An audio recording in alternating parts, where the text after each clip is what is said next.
Buenos días, estimados estudiantes. Nuevamente darles la bienvenida al área de educación religiosa. Nos ponemos en presencia del Señor, en el nombre del Padre, del Hijo y del Espíritu Santo. Amén.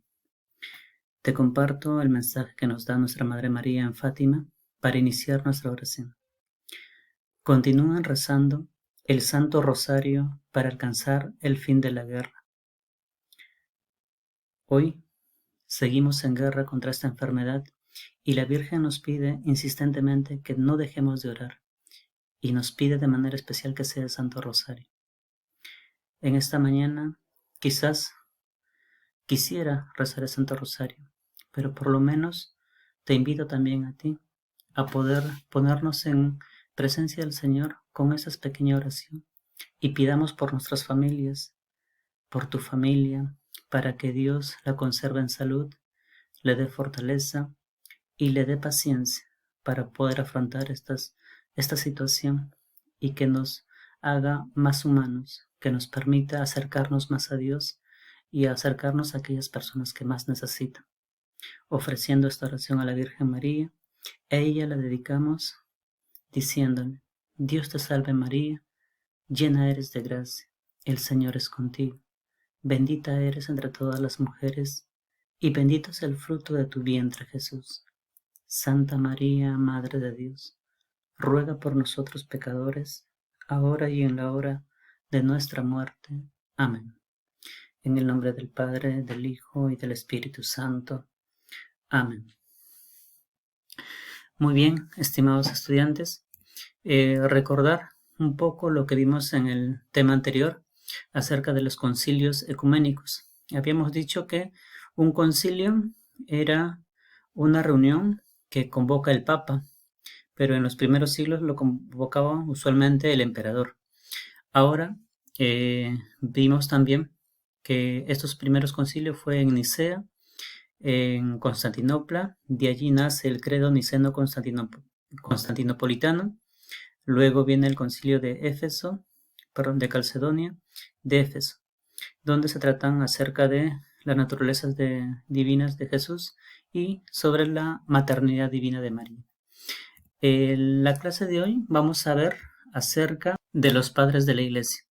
Los padres de la Iglesia se distinguen sobre todo porque son obispos generalmente, y que se distinguían en la época a partir de su labor pastoral.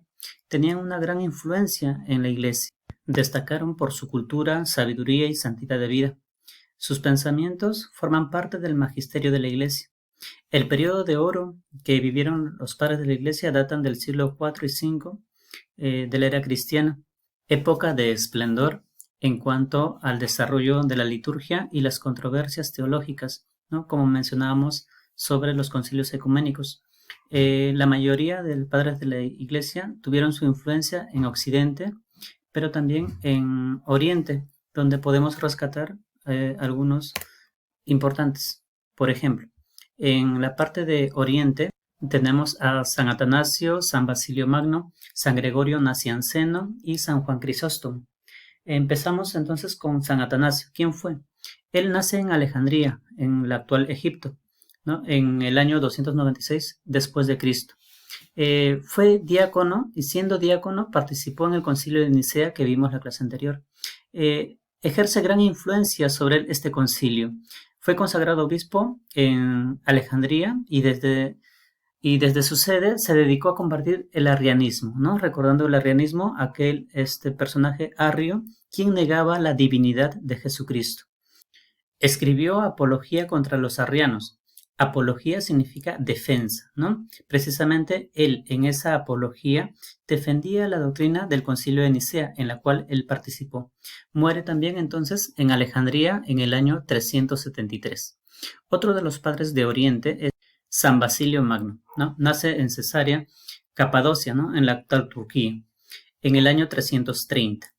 Él funda una pequeña comunidad monástica, quiere decir una comunidad en la cual van a vivir su vida en un monasterio, junto a su amigo Gregorio Nacianceno. Gregorio Nacianceno también va a ser otro padre de la Iglesia. Fue ordenado sacerdote y posteriormente consagrado obispo del lugar donde nació, ¿no? Que es Cesarea.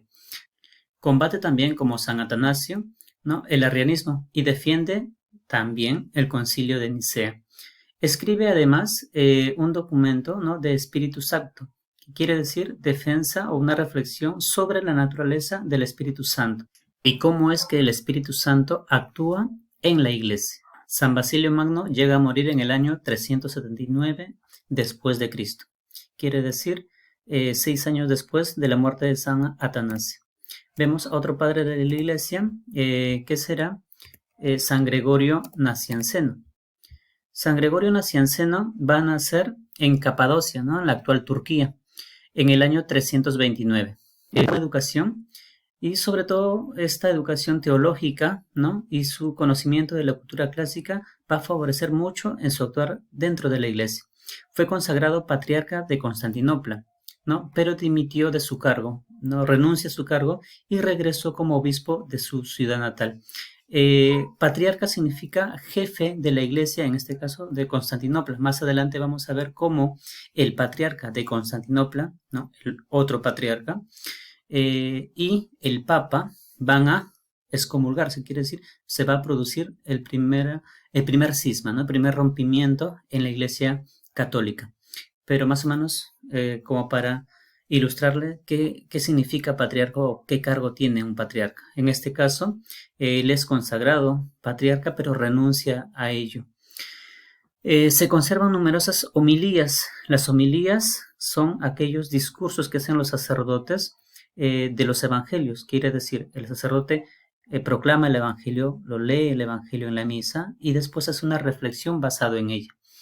Se conservan muchas homilías, en este caso, de San Gregorio, discursos también y cartas, ¿no?, donde defiende la doctrina también del Concilio de Nicea. Recuerden que estos tres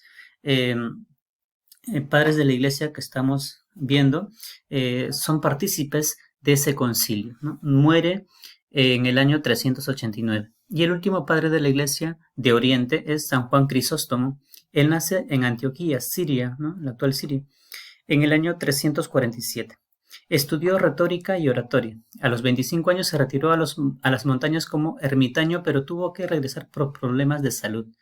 Es consagrado obispo de Constantinopla, ¿no? Constantinopla va a ser la ciudad principal del cristianismo después de Roma.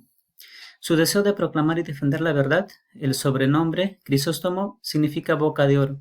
¿Qué significa? ¿Por qué le dan este sobrenombre? Porque se dice, ¿no?, la tradición cuenta que cuando San Juan Crisóstomo hablaba o predicaba, era tal la forma de hablar, de convencer, que era gustoso de las personas de escucharlo.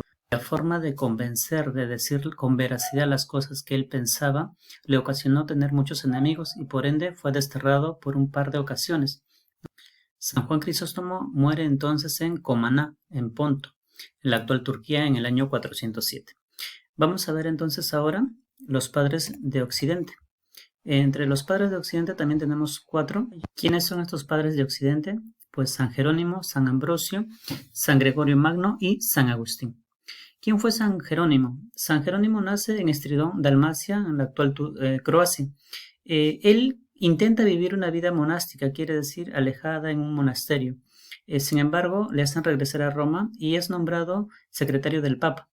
Como a él le gustaba una vida más de oración, más solitaria, se dedica en ese tiempo a escribir la Vulgata. La Vulgata es una traducción de la Biblia, ¿no?, hecha en latín. Es la primera traducción que se hace de la Biblia en otro idioma, que es el latín.